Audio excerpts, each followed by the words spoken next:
Three men at the very top of Boeing are out. This comes 11 weeks after that mid-flight nightmare in which a door plug blew off a Boeing jet owned and operated by United Airlines. The incident triggered groundings, ongoing investigations, production delays, and a crisis of confidence among passengers and customers. Jeannie Lee is here with more. So Jeannie, who's out in this shakeup?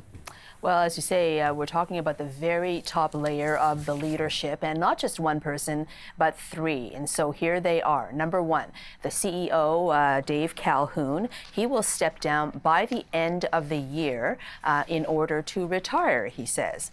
And then you have the president and CEO of the Commercial Airlines Division, Stan Deal. He's also retiring. And chairman of the board, Larry Kellner, quitting the board altogether by not standing for re-election. Now, the new CEO still has to be named, but Calhoun says he will stay on until at least that happens and other things. But basically saying that he still needs to obviously work on fixing this crisis.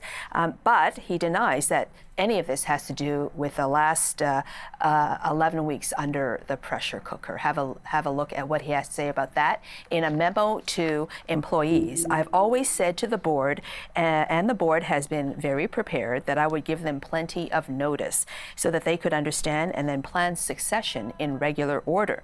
And that's what this is about. He noted he's 66 years old, although we will never know if he is, he always planned to retire around now, or if the last 11 weeks have really aged him.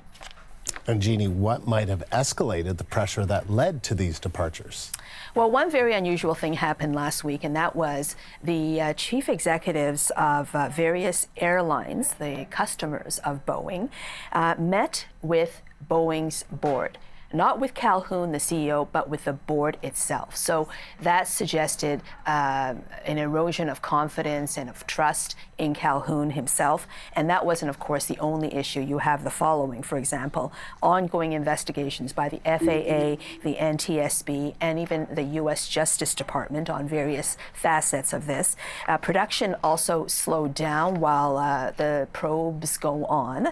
And customers stuck waiting for planes at a time of high demand for travel, some looking at perhaps switching over to Airbus, but of course that would take years as well. So a lot of pressure there, plus from shareholders, because the stock of Boeing has dropped 20% plus in value since this incident. That's significant. Jeannie, thank you. You're welcome.